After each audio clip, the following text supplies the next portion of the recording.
Tinfoil Realist, Nat Theorist, here with the legendary JM Luna Writer. Dude, you've got some interesting stuff going on, and you're one of the kind of bright, innovative minds in this space. I want to dive into. Let's start with you as a human being. Let's get into your quick background. What's your quick story that brings you to this young adulthood? Yeah, it's great to be here, by the way. Since I entered the space, I've always wanted to dive down the rabbit hole. You were one of the first sort of influential people I noticed in the space. Obviously, being a massive fan of World of Umans, and you're a pioneer in the space. So it's a privilege to be here first and foremost. I appreciate that. Let's talk about my young adulthood then. I'm from Australia. You just mentioned to me that you're currently based in Amsterdam, and you mentioned microdosing truffles, and that'll be diving down the rabbit hole in the last half hour of this episode. But yeah, how do you get to Amsterdam? Man, I've been overseas to Europe a couple of times previously, sort of when I was 18, when I was 21, now I'm 25.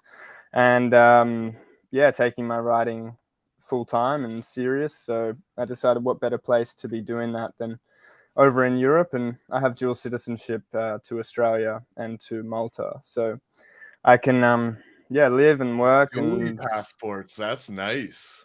Bit of a life hack, bro. Bit of a cheat code, I call it. Yeah. So yeah, no, I just I thought let's bite the bullet and just head over here. Me and my partner got linked up with a van here. My brother hooked me up, and we've just been driving around, hiking and experiencing life. And I've been sort of changing up my routine a bit and writing on the road as much as I can. But I find it, a bit easier to do Web3 sort of NFT writing rather than my usual sort of long form novel writing, which is sort of what I originated in.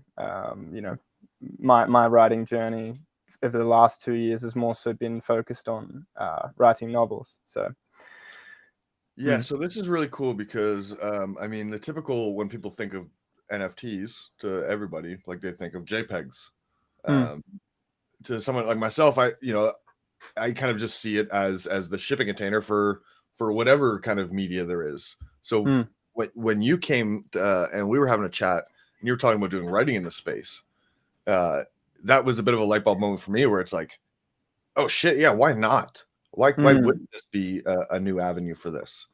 I've seen projects like Pink Flamingo, the social club. I think they've got a really interesting like community lore writing thing.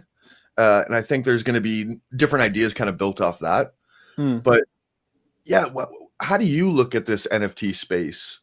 And as a writer, I have to imagine you kind of look at this, go like, the story's missing.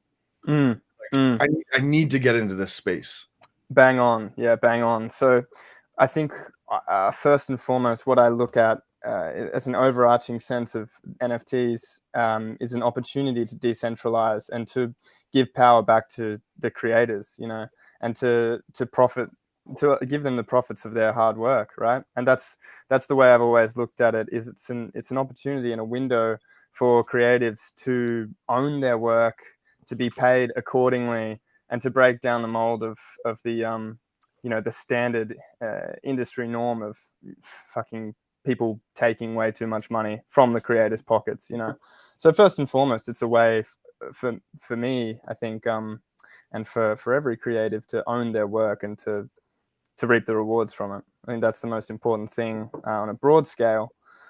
But the way that I looked at it, as you said, hit the nail on the head. I just saw this huge gap in the market across so many NFTs and as you call it, just JPEGs, these simple projects that are going ballistic, and they don't even have like this story concept behind them, which is what I love the most. And I think it's the most valuable thing across a lot of disciplines, with music, with photography, with writing itself. It's all about storytelling at the end of the day.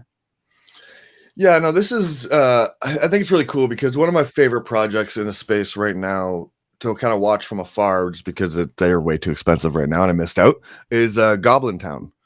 And now it's interesting because from my perspective on that, it's like they do an incredible job of storytelling through art pieces. So they have some kind of mechanism where they're like basically changing the IPFS and uploading a new image like on a weekly basis. And that new image is essentially kind of the next step in the story. So you can kind of start to see everything kind of get built out over a weekly basis. For you, when it comes to the writing aspect, I guess like,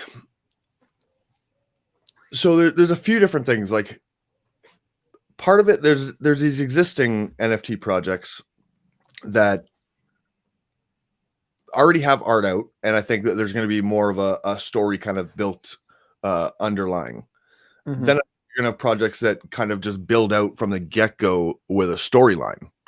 I know you're taking very much that approach with one of your recent collections. Let's talk about your approach to how art and story are kind of getting built out from day one.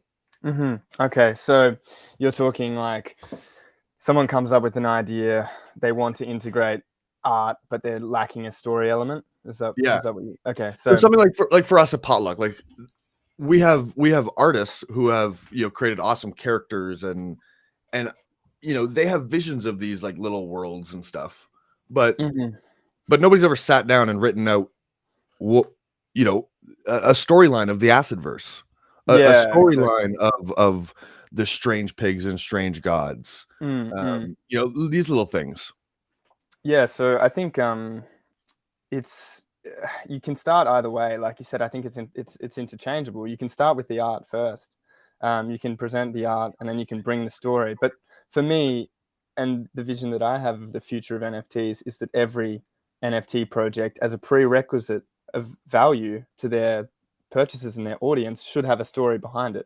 And then it should start from the story, and then all of a sudden you're like, fuck, I want one of these Astro kids because I've heard about their awesome futuristic world that they live in, where teens are on acid. It's essentially you build it out, and you give people incentive to exist or coexist with their community and with the creator on this whole different plane. It's almost like a story world that they're existing on.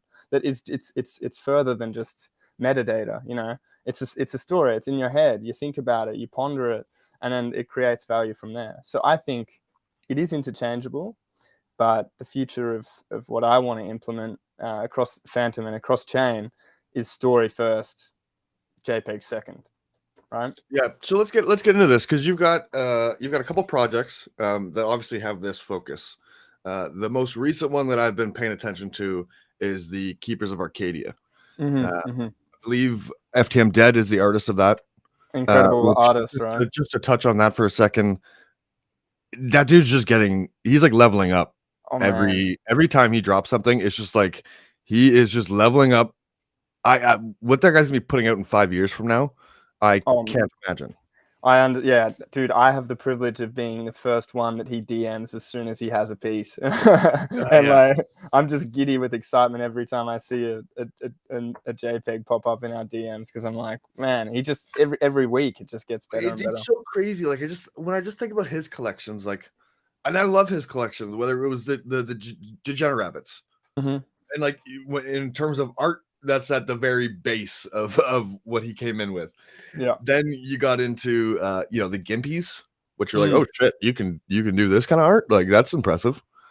And then now you're starting to get into what's that Dead collection, the black and white. Oh yeah, the monochrome style, like that one 50s. is nuts. Where he's like kind of tapping into the pop art like aspect, like just showcasing talent. And then you have this Keepers of Arcadia, which to me almost has more of like a comic book feel to it. Totally, like he's heavily inspired by He-Man, and like I always said, it reminded me of Dino Riders as well. There's actually 6 minutes left on the auction on Campfire for the kill bot on the Keepers of Arcadia. Oh, and look at that bot boy, our boy Bot bot boy. boy. Bot daddy wants it. Yeah, he really does want it, man. Okay, he's so been when I'm looking DMing at me. this, explain this to me from just for a second here. Mm-hmm. When I'm looking at this, I see the metadata. Metadata looks different than what I typically see in other Mm-hmm. NFTs. Now, is Yep. this all one lore? No, this is per character. So per artwork, I'm writing a 200 to 400 word blurb where they fit into our universe. So Keepers of Arcadia isn't just a simple one-of-one collection. It's a whole world, right? And the scale of this can be it can go from from anywhere. It could be a graphic novel, it could be a short story, it could be anything. And this is just the base of the characters. We're going to release between 50 and 80 of these, and yeah, everyone has different lore, and they all link to an overarching story. So it's certainly a different way to do the sort of one-of-ones and auctioning, I suppose. They're all existing in the same realm, but with individual lore. So when you say they all have their individual stories, Mm-hmm. and then they're touching into an overarching story. Is Yeah. that overarching story like legitimately something that everybody's gonna be able to read? Well, that's something that Ded and I have to discuss, and I think as the collection goes on further, we'll sort of flesh that out. But at the moment, there is already sort of overview lore, which has just been posted on Twitter, and there's like an overview of the divine and the malevolent, which are the two denominations. So it's heavily based on theology and a battle between light and dark. And essentially the winner, or well, they fight for the gate of Arcadia, right, which is essentially like a gate to nirvana. So and an ancient doctrine says that once one denomination has laid claim to the land, then they have access to the gate of Arcadia, right? And they can live with the gods, essentially. So it's sort of theologically driven, mythologically driven. Yeah, I like that.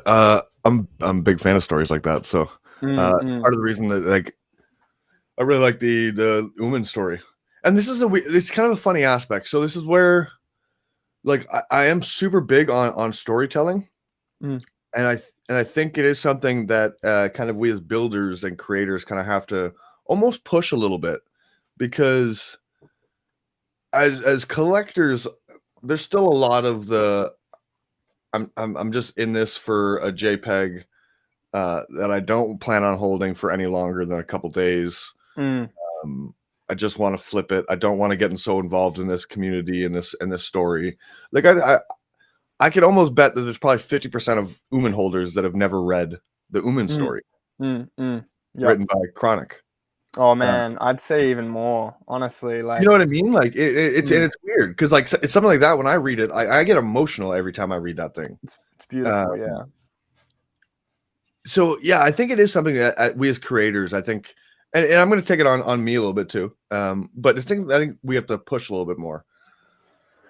100%. I think the way I look at it is the more that you focus on story, the more the art levels up as a whole. And us as a chain, whether it's Phantom or AVAX, we level up as a whole. I mean, our art is already unbelievable, right? But imagine taking that next step and pioneering in the NFT game to now go, we got stories. Like we got fucking books worth of stories behind our JPEGs.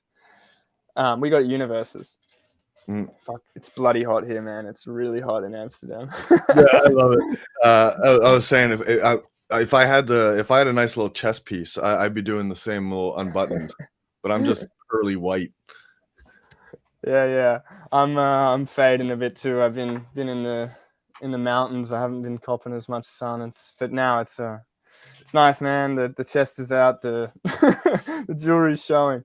Dude, we're already having conversations in Canada about summer is coming to an end way too fast. We just don't get enough of this nice weather. There's not enough time in the year. Oh, we lost him. Goodbye, JM. Was a beautiful chat. Well, ladies and gents, we kicked out JM. We didn't want him. Enough of his fucking storytelling. We don't need that. No, I'm just kidding. We love JM. Let's see if we can get him back in here. But yeah, ladies and gents, highly recommend go follow JM on Twitter. I'm gonna see if I can get him back in here.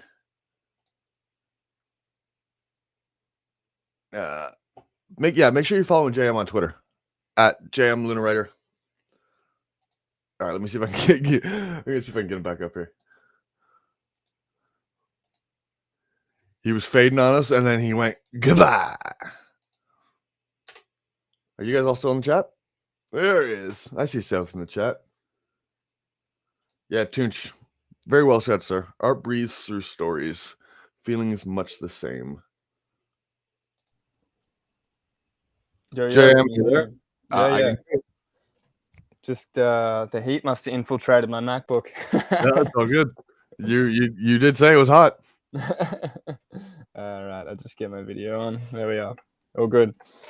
Yeah, the heat killed him. Dobender, far out, man. You were fading a little bit, and the laptop really went dead. Man, it's like we're linked. It's AI. It's AI. It's linked to my brain. We'll be getting into this on the topic of transhumanism. Oh, beautiful. Yeah, let's talk about what collections you have currently going on. So we mentioned the Keepers of Arcadia. Those are on Avalanche. My first foray. First time touching that chain, eh? Yeah, it's really exciting. There's a great community there, man. Just hopped in a space with Freud and Avax Machina, and man, it was great vibe and great people. Yeah, there's some great builders in that space, and it's funny because like there's projects like Avax Machina, which is like don't know how that's still minting. No, it's unbelievable. I mean, anything with Freud's name on it that's still minting shouldn't be minting. Speaking of that is exciting. I did see the news drop on the we will be doing the last mint of the pink flamingos coming up. Yeah, that's awesome. So, the great migration is coming. I'm excited for that. But yeah, You're on Ethereum, right? Well, I'm writing for Stone Gods. Yeah, so that's another collection. Before we get into my own sort of brain children, we'll go through the collaborations. So Stone Gods, those guys there, Nat and Sam, super talented bunch and tight team. They went to GameStop Marketplace. And it did some volume there. I like that move. Absolutely, man. They were top 10 and they were killing it. Yeah, I'm not sure. I haven't actually kept tabs with that, but we've sort of gotten in the pipeline a comic which is only going to have 100 copies, and it's going to be on ETH on the GameStop marketplace.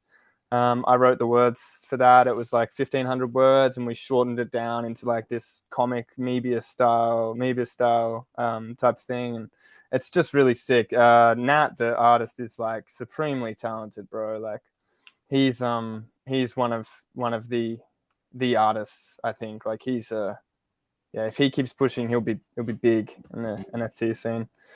But that's maybe in the next 2 weeks or something. So looking forward to that releasing, and that'll be my first foray into ETH. So slowly making steps across chains. Yeehaw. I think that's the way to do it, man. I really do. And then what do you have on Phantom? So I'm working with Repeater first, who is you're doing his lore? Sorry? Are you're doing all his lore for Repeater? He's a really good writer. Like he doesn't give himself enough credit, but he's been writing his lore for his one of ones, and like he's a bloody good writer. I think he's just got a great creative mind across the board. But yeah, he's got me on board. We've got some really, really exciting stuff in the pipeline coming sooner rather than later as well. So I've already written a couple of chapters for him, and we've been just on voice chat and chatting it through. So that's something to look forward to for sure. But yeah, aside from collaborations, the thing that I've been pushing the most is Bit Friends and Friend Group, which is my project, still minting at about 406 of 555.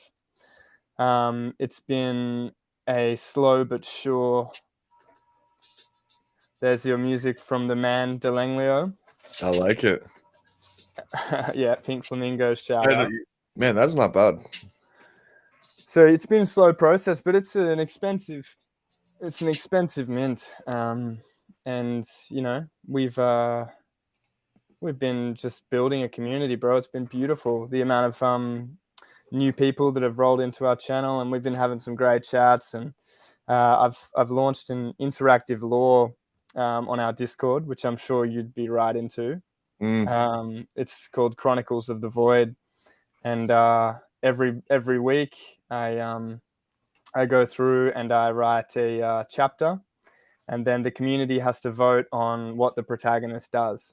So, for example, I'll just cool. try to share my screen here. You got that? Yep. Just in here we got where is it? So story. I'm posting the chapters here. You know, open the original, have a read. That's the chapter, and then we roll on over to the voting tab. And for example, the last one was, do you take the child or do you ignore the child and continue to climb? So, very cool. Presenting. So then you take you then take the vote, and then you create your story from there.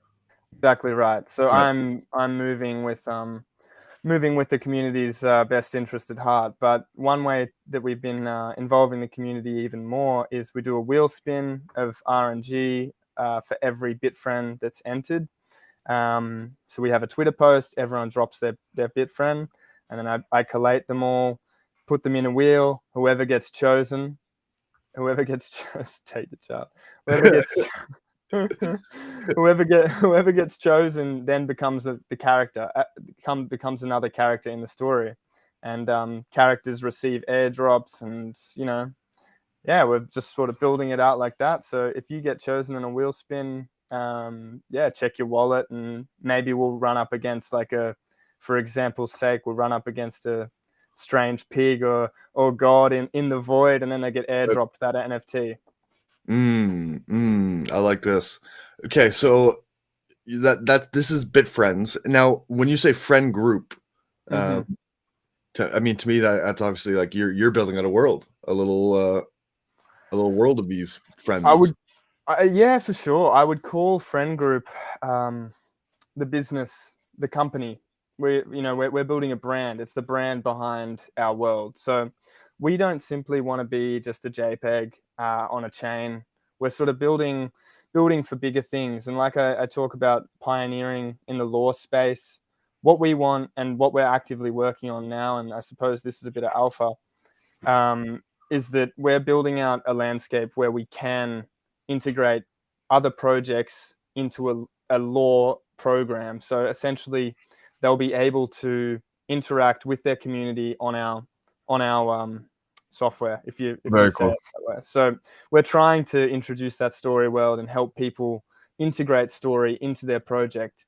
So then, like I said before, as a prerequisite, audiences immediately go, fuck, they're investing in their lore, in their story. This is a project that has value. So immediately we're creating value through the eyes of both the audience and the creators, you know? Yeah, I like this. Yeah, and you know what? Honestly, like when it comes to the minting, like the whole slow and steady thing is kind of really nice, especially when it comes to a story built community, because you know those are people in it for the long haul. Yeah, you're kind of getting that nice base community that's going to kind of ride or die and want to continue to build out these stories. Absolutely. And we got some of those people listening in. Shout out to Neo Merlin. He's been super supportive, and a lot of these people from Eidolon have come across this beautiful Discord community and sort of helped us mint out and gotten involved in the stories. And that's sort of all we can ask for, is that sort of level of support. So yeah, I'm chuffed on how it's going, and the market's tough at the moment, but it's bringing us all closer. What's been your biggest challenge coming into the space?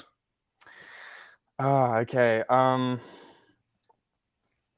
think establishing reputability, to the point of like, believing in myself that I am a good enough writer to be able to be reputable and to work with these great artists and to provide value. And I think that's driven me across both my career and my personal life to learn, and upskill. Just upskill myself and just continue to learn and grow and read and digest as much as I can. So when I'm spewing out onto the paper, it's better, and it's better for the artists, it's better for me, it's better for the Phantom community and cross-chain NFT community at large.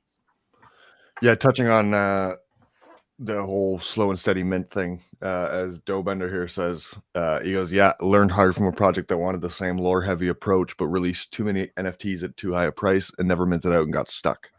So I do love the slow approach as you bring people in, and again, it's like, for any collectors, like these are the collectors you want. You want these collectors that are buying this stuff and then telling people about your project. You don't just want these passive collectors who are just buying and holding a thing and listing it. It's much more of your collectors are telling people about the story and telling people how much is going into this. And then you have a marketing team. I like this. So what is the potential next phase of BitFriends or friend group? Okay, so the next thing we have immediately post mint out is the Curse Circus collaboration. So KB from Curse Circus and the Byte Mason crew at large have been really influential in helping us get off the ground and helping our dev as well. Just little insights across, and we've formed a great relationship where KB is Aussie as well, and from the same city as the Flamingo crew and I. So we all get along on a personal level. And yeah, I mean, Curse Circus is a dope collection. We're looking forward to adding our own little flair into that. So that's immediately what's next. But behind the scenes, man, we're working hard on this lore idea. We're working real hard on this lore idea and developing that. And we're not rushing that because at the end of the day, we want it to be something that changes not just our project, but NFTs at large and the way that they're viewed and the way that lore is viewed as a vessel to add value to the creative industry as a whole. So slow and steady with that, but we're trying to transcend a typical NFT product, No, I can respect the hell out of that. All right, let's talk about obviously NFTs. The marketing aspect is huge. What has been talking about your social media approach? How are you handling Discord? Are you doing Telegram? Like, let's talk about just community building approach. Sure, and I probably should have answered that as the biggest challenge thus far. Yeah, no way. It's bloody hard. But that's, as I was saying, trying to upskill. I read a lot of Seth Godin. Not sure if you know him. He's sort of a marketing guru. SETHGODIN. He does This Is Marketing and Purple Cow, which is a great book. Purple Cow is probably the one I can recommend the most. It's challenging, man. It's a constant grind, and I'm a pretty switched off spiritual sort of guy. I don't like being on social media. That's going to be it has been a big challenge. There's a balancing act to that. I know it's like I got into this space because it's kind of scared the hell out of me. The fact that like I was watching my little brothers just so immersed in screens all day, every day. And I'm very much the belief of like, I could go on an island and live out life for the rest of my life and be fucking happy as could be. So there is the aspect for me of this as well, where it's like, fuck, you gotta actually take a step back, get away from the screens, do some grounding, put the feet in the grass. Absolutely. So it's a tough balance, but I suppose our approach is just by building out this lore and trying to leverage the marketing from the interactive lore, the traction that brings, the organic community traction, We've been giving away a fuck ton of NFTs because everyone loves free NFTs. But I mean, our marketing approach, it's tough in this current market, but we're just pushing through, and I think outsourcing our collective brain power between our team is really helping. Yeah, love it. I should ask you, as a collector in this space, a couple of your favorite artists and projects. Yeah, sure. Where do I start? I'm a big collector as well. I got an Uman, my first ETH Uman, actually. Oh, You'll nice. be happy to know. Yeah. Wow. The Queen herself was kind enough to gift me one for writing the Bitumen Adventures story. So do you have a Bitumen yet or no? No, that's the last one. Big time on the list. Yep. Yeah, I Yep. got Ancestral. It's the last of the Triunitary. Nice. So hopefully that'll be added to the collection. People that I love in the space, Repeater is probably number one for me.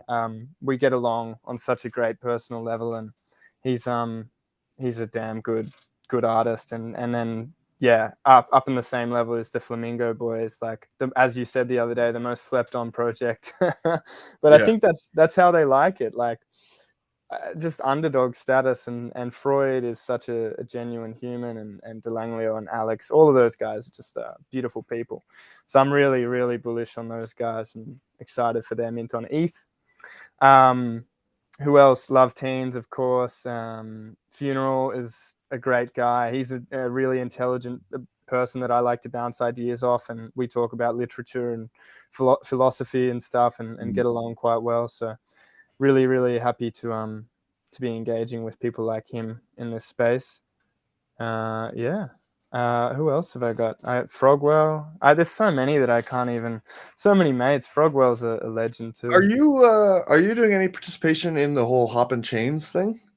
Oh, actually, yeah. I approached Dezo from the Fragorian and asked if I could put a poem in there, but I wasn't allowed to put a frog-based poem in there, unfortunately. That's good.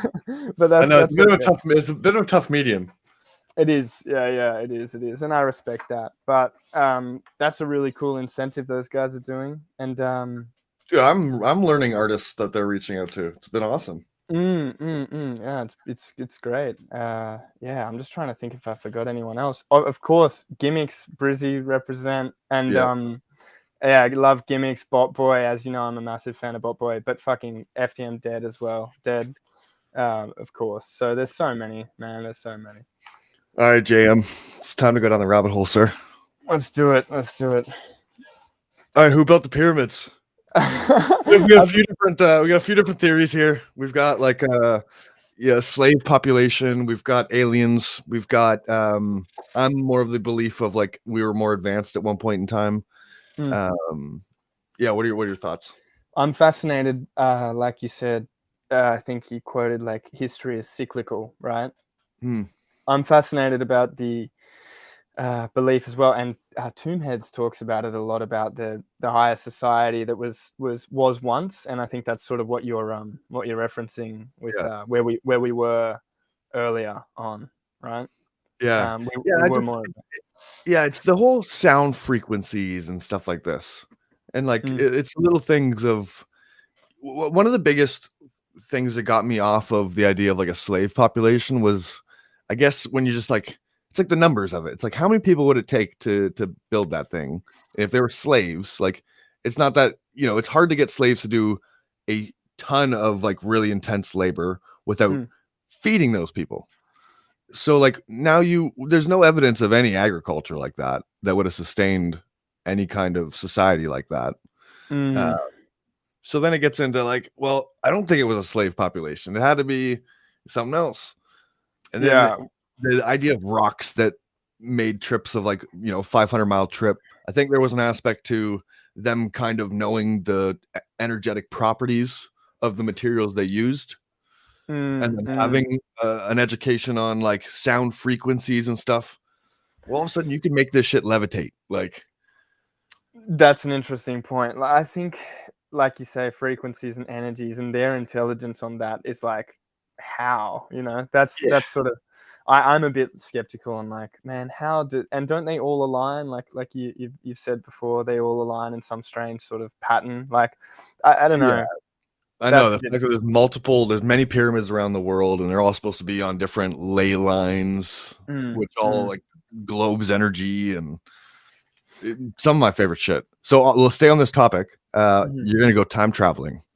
Where are you going? Could be forward, could be backwards, but you only get to time travel once. Okay. Oh man, I'm going straight to the time in the Roman Empire when Marcus Aurelius was leading, and like Constantine was leading rather, and establishing Constantinople. I'm going straight to Constantinople as it was being established, and so like what 300 AD, 360 AD, and I'm going to watch the influence of religion take over the masses and essentially band them all together and create communities as we know them today, which is essentially exactly what Catholicism and Christianity worldwide has still done to that day. Isn't that fucking crazy that 1700 years later, we're still like sitting here like doing the same shit, right? Like it really is crazy. That stuff's so amusing to me.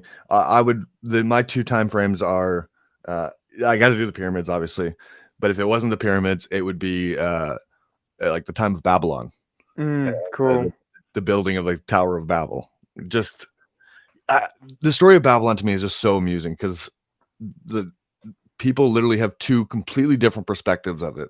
Like people look at it as like evil, and people look at it as good, where it's like humans had the power of gods, and that's why we were trying to reach the gods.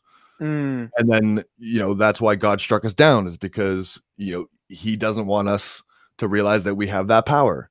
And then on the other side of things, it's like, no, God's just showing you that he has that power. Like, and that's why if you challenge God, like, then this is what happens. So you literally have two perspectives on the same event, and then that event plays into so much of like what we're dealing with even to today. Yeah. Well, isn't that essentially like the paradox of the gods, as you're speaking, is like, isn't that essentially Old Testament God and New Testament God almost in a nutshell as well? Like how ruthless Old Testament God was, like, looking sacrifices and temptations and like all of these core principles that shape like roots of evil across humanity. And then there's like, all of a sudden this New Testament God who is quite forgiving of your sins, and I don't know. It's a strange paradox. So I want to just to touch. It's something I haven't brought up too often, but what are your thoughts on the way the MCU universe has been kind of like building up its story? Because to anybody just sitting there watching it, like when you're looking at all of these gods that are named after gods, and they have these powers, and like now you're starting getting into multiverse. The idea of like Thanos and the snapping.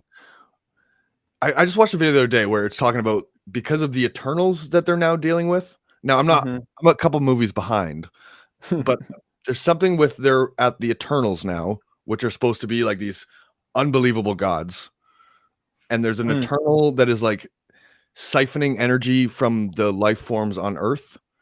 And there's the theory that is like Thanos is actually a good guy, and that's why he was doing the snap, so that by deleting half of the life force, these Eternals couldn't get enough energy to then come back to life to be able to destroy anything. Oh yeah. It's like, but you can start to see the levels of the gods in this like MCU universe. Yeah. So first and foremost, on a social level, it has implications to the film industry. I don't think they're doing much good, because they're literally they created, well, they're a form of the modern day Hollywood churn and burn. They're just they're just quick fire movies, shitty scripts. A lot of the time, I just think that there's too much volume of films, not enough quality. So too much quantity, not enough quality. They're just on a rotisserie. So I think good art takes time, and no matter how many resources you have, you need to study the universe that you're creating. Even that Thanos sort of stuff and the Eternals and the way they're intermingling gods, it sounds like it's just they're in a room of 12 people and they're going, yeah, this and this and this would be sick. So I don't, it's not that I don't like them. I think actually some of them are fantastic movies. And I understand like this whole gods and layers of gods. I love like that they're pushing that, right? They're pushing that hard. Like they're pushing multiverse essentially. Okay. Let's stay on multiverse for a second. Big on my conspiracy brain. I've been fucking seeing it everywhere. The whole CERN thing, the Hadron Collider.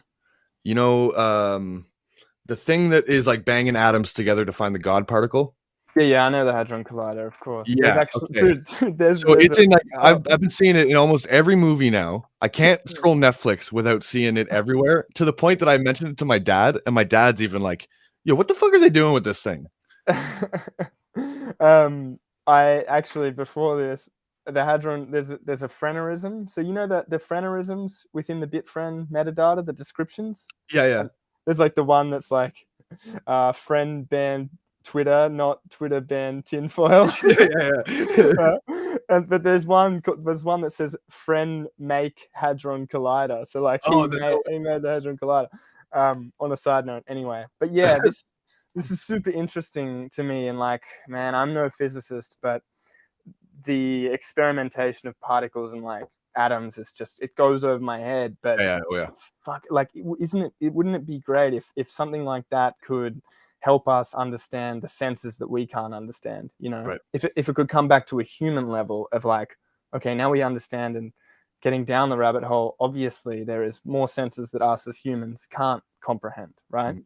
There is things, and I don't know how far it would go on a sort of a physicist scale, but whether or not that could bleed into our life, our daily life, and I don't know whether it's the media trying to push it and it's a big fucking load of nonsense. But if it isn't, then who knows? That'd be cool. Yeah, I'm intrigued because it's just there's a lot of weird shit, and it ties in with like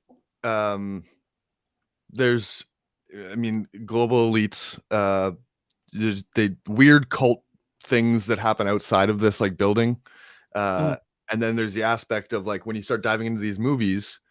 Each of these movies that involves this thing kind of brings a different idea about, like Spider-Man, the Into the Spider-Verse. That was literally based around him banging a Hadron Collider, opening up the multiverse. Right. And now you have all these other movies I've seen one the other day that was talking about like the weather, and basically that the apocalypse in terms of the weather was coming because CERN did something and it just fucked up the energy waves. So now Earth's just messed up. I think this stuff is so amusing to me. There's it's like this limitless possibility apparatus, right? Yeah, it is. It very much is. But is that like, is CERN the company that does it? Is that right? Are they? Yeah, so from what I understand, it's like the organization that owns it. Do you think by owning it, they are trying to essentially be the creators of the belief in multiverse and higher thinking and higher learning? So are they trying to manipulate that? My genuine belief in this world is that I think there's a lot of different power struggles happening where you have like old bloodlines that are thousands of years old, that they have their belief systems that have been built in over, like they were there when religion started. So they've had their belief systems passed down through the interbreeding and like all of that. Then I think you have like your new money. These are your tech oligarchs, your mafia oligarchs, like all of this just new money that I think they have different beliefs than that old money. So then it's just like, it's almost like all of these people coming together, much like a Babylon, where it's like, let's test God. To me, I just think that's the time that we're in. We are in the resurrection of the Babylonian Empire. You look at the U.S. and the city states. Mm-hmm. DC is essentially its own country, and it controls the military. London Corporation is basically its own country, and it controls kind of the global economy. The Vatican is basically its own country, and it controls the religious, the spiritual aspect. Mm-hmm. So it's like, and those three make up the triangle of like the system. But then I think we're all kind of learning, like, because everybody has different beliefs. It's like, all right, let's fucking bang some colliders together and see if it opens up a multiverse. Like, Yeah, I agree. And I think that, man, cross culture beliefs and ideals are so deeply rooted, as you say, into two cultures in London with the economy and whatnot, so deeply rooted into their existence that when they all of a sudden approach another culture and go, hey, I've got this resource, why don't we try bang some stuff together, right? That's when maybe we can strike a middle ground towards something that's bigger and better, and it's something that transcends governmental fucking control, right? Something that transcends governmental control, and I don't even know if that's possible, but something that transcends it. It is so tough because like there's part of me that looks I'm not, and this is kind of deep, but there's part of me that looks at society, and I come from like a not a religious background. I actually grew up hating the church and stuff. My mindset's kind of turned more so now. I hate to think that, like, I'm spiritual thing, but there's something to all of this. So it's like, I think there's a clear thing with the rise in atheism, which is just like the belief in nothing, and like the kind of downfall of society. And I think that has happened throughout history a little bit. And to me, like the idea of communism, like there's a big push in that, is like you have to remove faith in God because faith in state has to be number one. Because if faith in God is higher, like, well, you won't listen to state at times. And then like, you hear of these nations like a China and a Russia. I've listened to comedians, like Tim Dillon, one of my favorite comedians. It made a joke on his podcast the other day about he had met with a bunch of Russians, and he's like, they're beautiful. They have these beautiful blonde eyes, but like they're soulless. And he's like, this is what 100 years of atheism does. Well, man, like, would you not end communism at the same right? That's it. So to me, it's like there's so much of this. There's so many of these battles going on. It's like there is this large part of society that has kind of grown up like hating the idea of God. And like we're super kind of anti-God now. Yeah. But then the other aspect of me goes, well, society is also falling apart at the same time that we're doing it. Exactly. And see, if I can link back to a moment in time where you told me, where you asked where I'd like to go, that's exactly why I'd like to go to Constantinople, because he instilled a belief of God, be it a Christian God or an unhealthy quote unquote God. He instilled this belief of God within people, which created unity and common unity, community, is the most beautiful thing that we have as humans. And I could go on for days and days about how I value this and I believe in this essence of God, and I think it lives within inside everyone, right? And I don't like, I can't say I don't like, but I disagree when people are faithless to the point of not even having an idea of God, right? I think God comes in so many forms, and to just say it's a higher deity I think it's incorrect. But it can be your God. If it's a higher deity, respect to you, run with that. But to see someone that loses this sense of self because they're losing faith in God or themselves, that's tragic to me, and that's fatalism to me. And fatalism is the saddest thing I think that anyone living with a beating heart can have. Right. Yeah, as Dobender here says in the comments, he goes, atheism gets traction because the ultra-religious people aren't as compassionate as their religion makes them to be. Good point. And that's exactly it. Good point. Yeah, when you have the whole the anti-gay thing, gave so much credence to the kind of anti-religion stance. It's like, well, let humans be humans, for God's sakes. Like, yeah, absolutely. All right, couple more questions. I want your gut reaction when I say transhumanism. Gut reaction is probably to show you this pacemaker in my chest that helps my heartbeat. So humanism as a whole is what we know it, right? But transhumanism, in my eyes, and I'm just pulling a definition, as I said, from the gut, is something that is transcending and leaping from humanism, and it doesn't have to necessarily be in a negative way. I see it as something like this. It's helping humans, right? Helping us function and moving through humanism, right, to a point where we either get to a prosperous point or a fatalistic point. And interesting is what I think when I hear transhumanism. All right. Next one. Gut reaction when I say metaverse. Shit.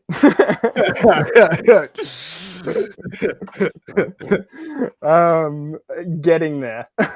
Yeah. All right. I like it. Okay. I want to get into psychedelics, but we're going to have our own whole little psychedelic episode at some point. For sure. Let's go with, all right. How do you look at yourself? Would you consider yourself hunter or gatherer?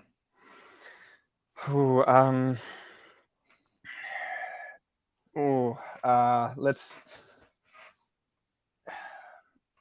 think it's difficult because hunter is traditionally a leader, right? And I think I'm good at communication, and I consider myself a leader in many ways. So I will go with hunter, but I've actually just become vegetarian in the last month or two on the road, and the more I don't want to hunt things, but I have this deep compassion for the universe, and I think that and I respect hunters as well, actually, because they're killing they're having this exchange with what they are, hunting. It's an exchange. It's an ethereal exchange. One soul leaves the earth and is turned into the soil of which they then grow their crops. And I'm so glad you touched on this, because I had this conversation I met up with Naldo and Miner the other day, and we were talking about this, and we got into just telling stories. And it's funny because I think back on the first time that I went fishing, and it was, all right, you've caught a fish that we're gonna eat. It's time to do the work. It's hard, man. I'll never forget, I bawled my goddamn eyes out. Me too, bro. Me too. Bawled my fucking eyes out as I'm scaling this thing and doing all the work. But then that feeling afterwards, it's something different.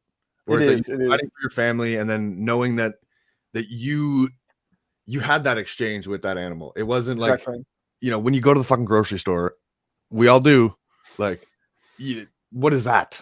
No, it's not natural, and that's, I think, part and parcel why I'm turning to vegetarianism and the ideals within it. If I were to go and catch a fish today, or to shoot a deer, then I would eat it, and I would gladly learn from that exchange. I think it's a learning experience as much as a physical experience, and it's a personality building experience. So yeah, hunter.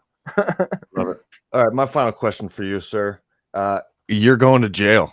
What is the crime you committed? Let's just think back to my rowdy days when I was 13 to 18, living in a rural town in Australia. There's a whole raft of things I'm sure me and the boys could have been thrown into the pen for. Okay. Going to jail because I'm breaking refugees out of an island in Nauru, love it. Just off the coast of Australia. I'm commandeering this whole mission where we have special freedom fighter forces, and we're in breaching the gates of this refugee community, all masked up, and taking hostages of all the guards, and then getting all the refugees on boats, and then CIA comes and shuts us the fuck down, and I go to jail. I love it. Mine is I'm a DMT cult leader. I'm trying to get everybody to meet the entities, Man, you're already on your way to being a cult leader. No, soon enough. We'll keep having these conversations. I made a joke yesterday. When I'm wearing all my Uman stuff, there's and especially with the the bald head, the beard, there's people think I'm kind of lost between storming the Capitol and the Gay Pride Parade. Yeah, I saw that and I was like, man, Tim, you need to like pick one or the other, bro. I know. It's just funny. The amount of physical shit I have now is just. I'm about to get a shipping container just to start storing all these physical goods. Man, I need to start sending you some books. Yeah, I'll take some books. Anyways, Jam, dude, really love this conversation. Thank you so much. It's a pleasure. Feel free to drop any links in the chat here. I'm just gonna send Toonch this link and then jump in with him. But feel free to drop any of your links in this chat. Thanks all for listening. It's been a great experience, and you guys have been legends in the chat. Love seeing the positive comments. We love that, don't we, Tim? Yeah, no, it's super awesome. Yeah, these are fun to do. I will be getting this put into downloaded and put into audio only format. We'll be uploading it to the Spotify, so it'll be in podcast form. Awesome. Looking forward to re-listening and hopefully getting back into the rabbit hole soon, bro. Yeah, man, appreciate it. Yeah, we gotta do I want to do.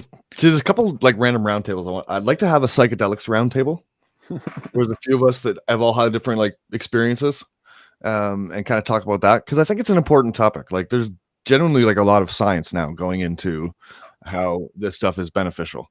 So I'd like to do a roundtable of that, and then I want to do a little conspiracy roundtable where we just shoot the shit on some fun stuff. Yeah, dude, absolutely keen. I'm a big CBD and psilocybin advocate in microdoses.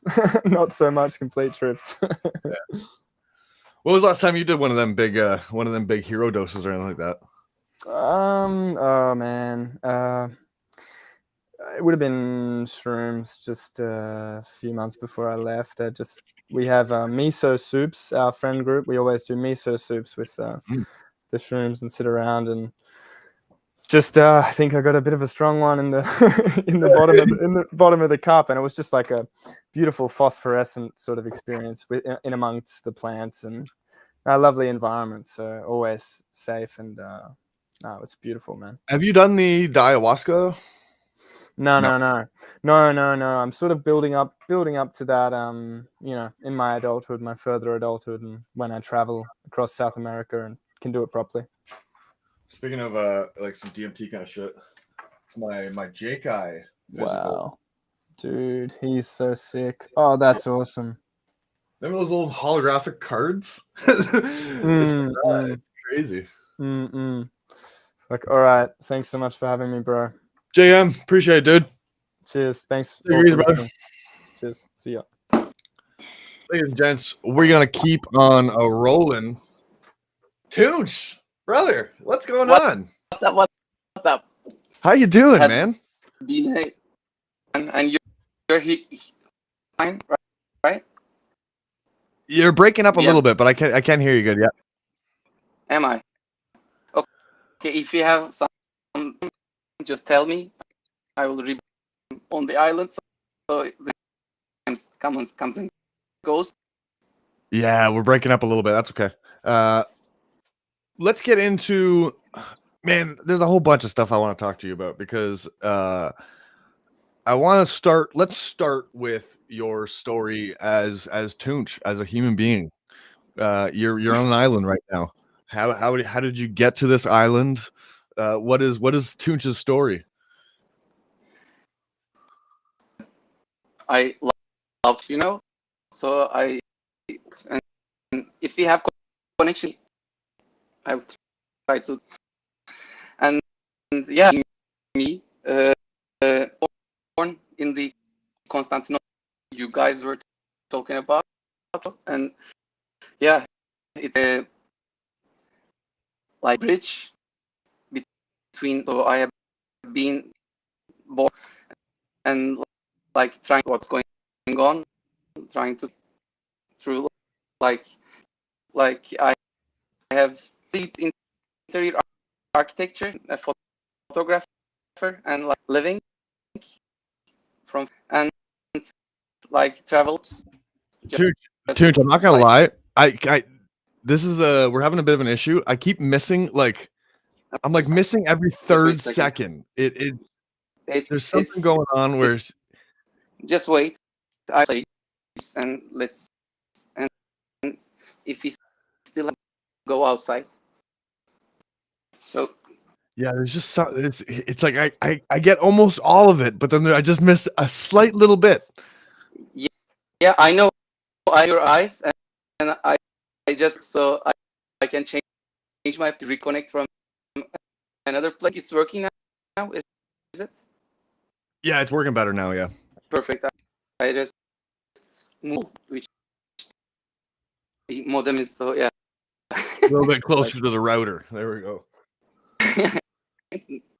Better, Sherman, like to the core. So the photographer for 50, I worked recently and like took special shots of I done architecture, and it was the photograph, and it was some magazine, everything, and like after 10, 15 years, was just bored of answering the demands those that I would be a photographer in the world and see everything, but became a slave. We told like half in the days, the pyramids, so on and so forth. And myself a slave of them.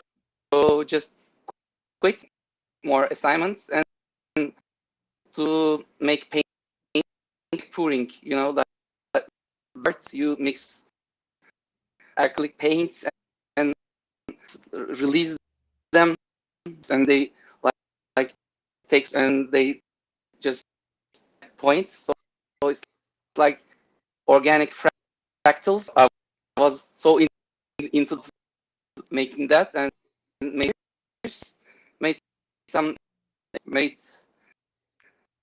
workshops, so on and so forth. Time of the pandemic, like trapped in our house, and my girlfriend was like with her, and then she said, "Do this again, no more." Like living in a house, this home in the island, in the agency, moved here and living here 1.5 years. Was the wake up call for me, because I need, and like I didn't want to be a photographer, like a real life painter no more. All the firms, you know, like with tons of shit and related with some everyone gate, like everyone know the way through, but I don't know through. So I just dream for me, like you can do if you can do it. So kind of challenge for me to that challenge, and like it has been a year since I've first NFT, and yeah, fun, like with where like yeah. Oh man, this audio just keeps breaking up. I got a decent really now, but damn. We'll try one more thing. I'll modem, and if it does work, it doesn't. Yeah, we'll try this one more thing. If not, we might just have to I might be just pushing it with you on the video stuff. Of course. You might just have to do Twitter Spaces, because you sound great on Twitter Spaces. That might be the limit. Once we get into video, it's kind of trying to use too much. Okay, let's try it here. If it doesn't work, just postpone it. Strange place, but I'm good. I'm getting a whole tour. Oh, you sound good now. Hope so. I think in the stairs. But then it does it again. It does it again. It okay. Something cuts out. I don't know what it is. I don't know. We might have to try Twitter Spaces, or like Doughbender says. He says I think it's the voice threshold. Because your video is smooth. There's just some bits of the voice it's not picking up. I can like disconnect the and then like chat, and if it does, I'm Yeah, okay. try to ditch the headphone. Yeah, just one last. yeah, because it's just a voice thing that's. So now is it better? Yep. All right. Let's keep trying this. Let me just. If you like, we can postpone. I'm also okay with it. I want like to be heard. Okay, it's cutting. Yeah. It's still cutting in and out. Tunes, let's postpone this and let's get this one up on. We'll do a Twitter Spaces. Maybe we'll try to get another video at some point. But I think I'm just trying to. This is probably a little bit too tough for your internet, doing all this video and everything. Sorry for that, bro. Back to Istanbul, dude. We can do it. As Voodoo says, Tunch, you beautiful man. We needed this, docs. I love the style. That shirt. I need one of them shirts myself, to be honest. It's from India. It looks super comfy, and I love the very spiritual aspect to it. We will talk about, but now I won't get any of that. Damn. Tunch, love you, dude. We'll get. I'll get you scheduled on Twitter, and we'll do a Twitter Spaces. Okay. All right, brother. Deal.